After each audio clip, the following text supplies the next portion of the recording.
Hello students, आज हम discuss करेंगे बेटा chapter second class 12th electrochemistry से। टॉपिक है हमारा इलेक्ट्रोलाइसिस। बेटा वैसे अगर हम बात करें इलेक्ट्रोलाइसिस क्या होता है, तो इलेक्ट्रोलाइसिस प्रोसेस वो होती है जो नॉन स्पॉन्टेनियस केमिकल रिएक्शंस के लिए की जाती है, जिसमें हम अपने जो कंपाउंड होते हैं आयोनिक कंपाउंड, उनका एक्वस और मॉल्टन स्टेट को हम दो इलेक्ट्रोड के बीच में हम रखते हैं और उसमें से हम इलेक्ट्रिसिटी पास करते हैं। तो different ion goes to the different electrodes. तो फर्स्ट क्वेश्चन है बेटा इसमें, on electrolysis of aqueous solution of NaCl why the H2 not sodium is liberated at cathode. तो बेटा हमारी दो रोड होती है, कैथोड एंड एक एनोड। तो बेटा ये कह रहा है कि क्योंकि जब हम एक्वस सॉल्यूशन लेंगे NaCl का, तो NaCl एक्वस में होगा तो it convert into Na positive aqueous and Cl negative aqueous. Due to presence of water aqueous के लिए it also decompose into H positive and OH negative. Both these ions consist of positive charge and they are move toward the, जो है ये move करेंगे negative electrode यानी कि cathode की तरफ, क्योंकि कैथोड पे नेगेटिव चार्ज होता है। तो बेटा इन दोनों आयंस में से जल्दी से कौन सा आयंस जाता है कैथोड के पास? H पॉजिटिव आयन, और वहां जाके वो न्यूट्रलाइज हो जाता है। तो अब क्वेश्चन है कि सोडियम आयन क्यों नहीं जाता?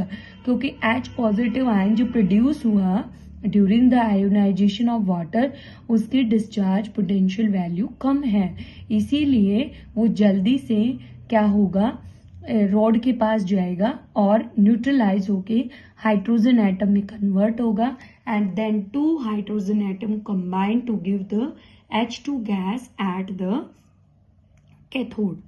नेक्स्ट क्वेश्चन है बेटा, what happen when the molten NaCl is electrolysis process is taken. तो बेटा जब आप NaCl लिक्विड में लेंगे, molten state means liquid state, it convert into ions and passing the electricity, sodium ion move toward the cathode.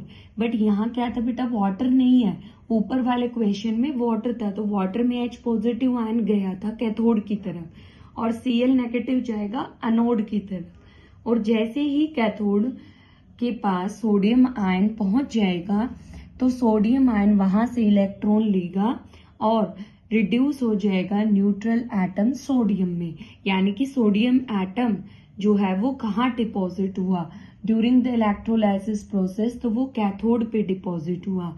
और जो chloride ion है वो एनोड की तरफ जाएगा, क्योंकि एनोड पे पॉजिटिव चार्ज है, और वहां पे एनोड पे क्या होगा बेटा, उसका ऑक्सीडेशन होगा, यानी कि क्लोराइड आयन अपने में से इलेक्ट्रॉन रिमूव करेगा and convert into the neutral chlorine atom, but the chlorine atom is unstable, then two chlorine atom combine and to give the molecule of Cl2 and evolve the Cl2 at anode.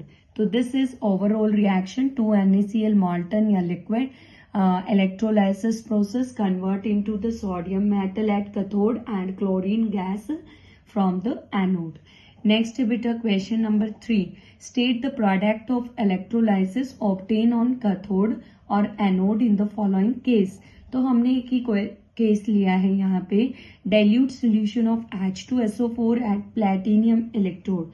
तो बेटा इसने बोला है dilute, तो it means उसके अंदर water भी है, तो H2SO4 aqueous convert into 2H positive and SO4 negative aqueous and water is convert into H positive and OH. H positive goes to the cathode and reduction is take place and convert into H.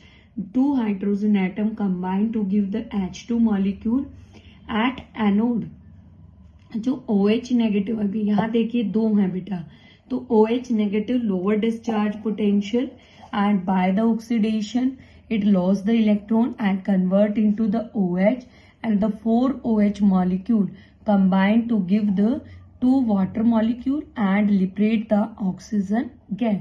तो बेटा H2 कहाँ से liberate होती है? जब आप dilute H2SO4 में से इलेक्ट्रोलाइसिस करते हैं, तो H2 is liberated at cathode and O2 is liberated at anode.